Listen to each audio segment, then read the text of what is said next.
আসসালামু আলাইকুম। আজকের রেসিপি আলু পুরি।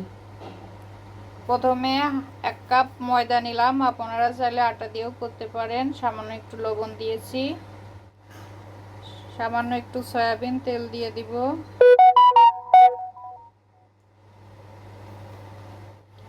ভালোভাবে আটা ময়দা তেলটা ভালোভাবে মাখিয়ে নিলাম। এবার সামান্য পরিমাণ পানি অ্যাড করব। ডোটা মাখানো হয়ে গেছে। এবার ছোট ছোট করে লেচি কেটে নিব। 3টা লেচি কেটে নিয়েছি। লেচিগুলো 10 মিনিটের জন্য রেস্টে রেখে দিব। সিদ্ধ আলু নিয়েছি, পেঁয়াজ নিয়েছি, শুকনো মরিচ নিয়েছি, সামান্য লবণ দিয়েছি।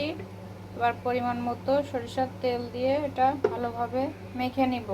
আপনারা চাইলে একটা ম্যাগি মশলা দিতে পারেন। এবার ভালোভাবে মেখে নিব,